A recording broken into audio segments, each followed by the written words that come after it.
standard fairly dramatically as we go through the evening. That's not saying an awful lot, with all due respect to what we've had.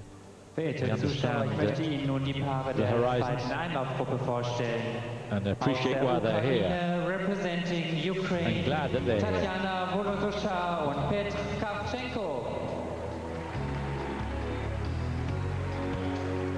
So it's the Latvians who lead from the Estonians, the Uzbekistan couple in third place.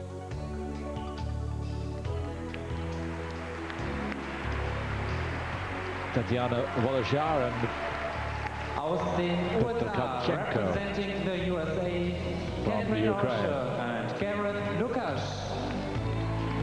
Kathryn Orscher and Garrett Lucash from the States. Hoping to atone for a difficult time in the short program where Garrett fell on the double toe.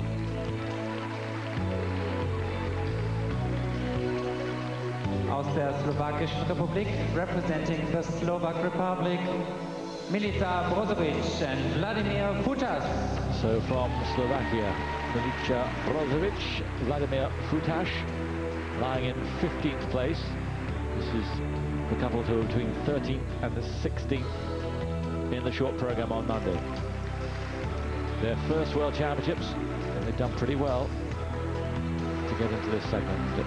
But last go. Israel, representing Israel, Shapiro and Vadim, Akolzin. And the Israelis, Shapiro and Vadim Akolzin, first World Championships.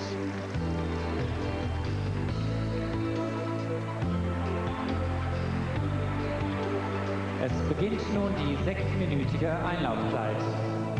Your 6 minutes warm-up. That's a good initiative from the ISU to introduce the skaters at the beginning of the warm-up. It's nice for the people and good to see a good crowd here. It's nice for the crowd here to be able to identify and know exactly who the skaters are before they come out and perform their programs.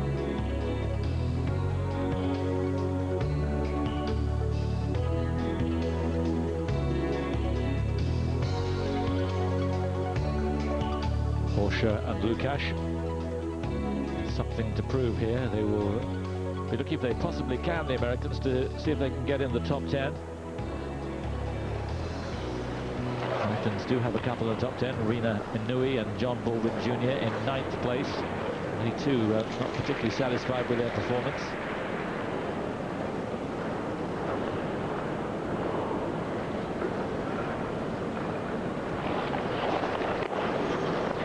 Here's Rena Inouye. Backstage, yawning away. That often is a sign of nerves, isn't it? It certainly can be. There's all sorts of signs of nerves. I get nervous when I'm standing next to you. For good reason. Yeah.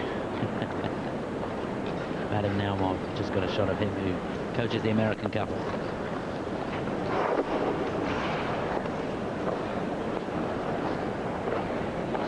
The last championships where the perfect sixes are on offer.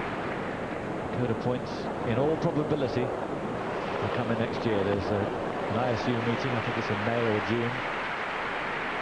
Full Congress meeting where they will make a decision, but everyone expects that this new code of points will come in for all competitions next year.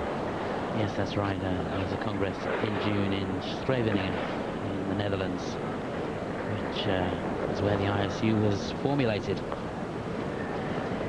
You know all this Dutch stuff now you live over there.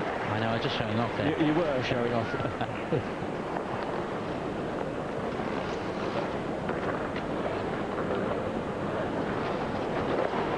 couple from Israel.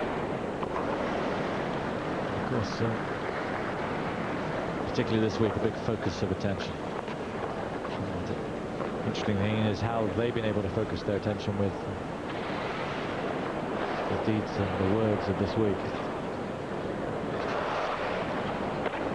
That looked lovely. What a time to join there. Tatiana Volosozhar and Petr Kharchenko.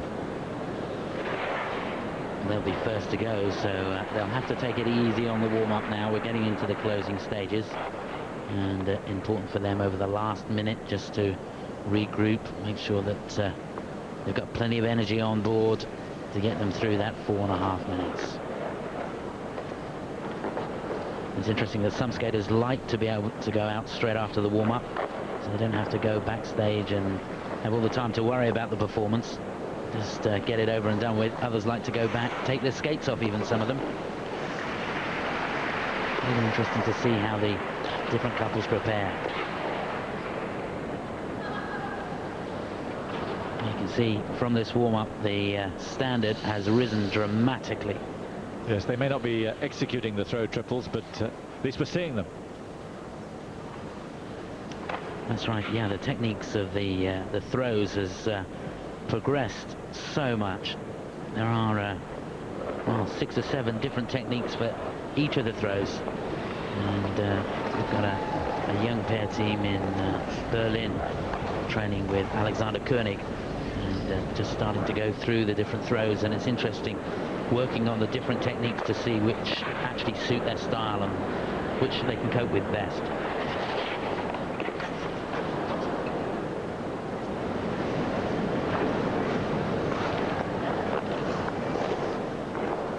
How much of it is the locking together of 2 different types of skater, as well as 2 different types of character? You never know, I guess. You know the skater's ability as a single skater, but you're never going to be sure how they're going to gel together. No, that's right. If you take the case of the pair team that I've just put together, there's no doubt that the girl is made a born pair skater, but to actually find the guy is very, very difficult indeed. And she had 6 or 7 different tries with different skaters to try and get the chemistry right.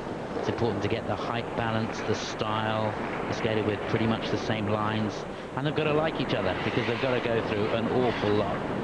So it is difficult. Look at the problems that you and I have. We don't even have to skate together. Hey, no, I only see you a couple of times a year, and that's enough for me.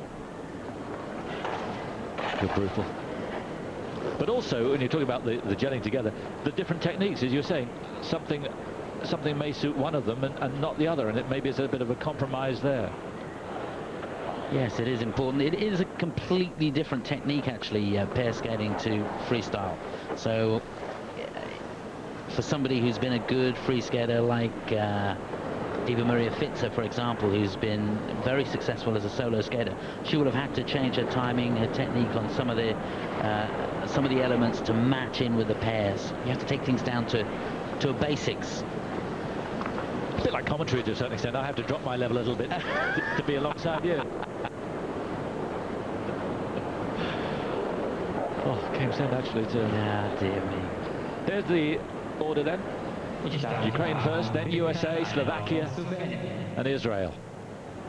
Your warming up has ended. Please clear campus. Thank you.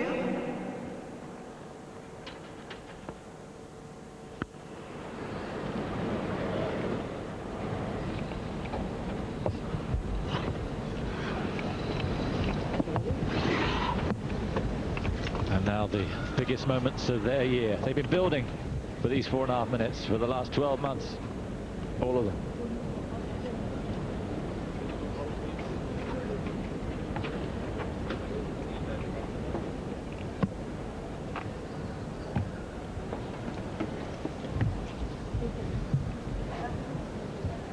She's got all the info.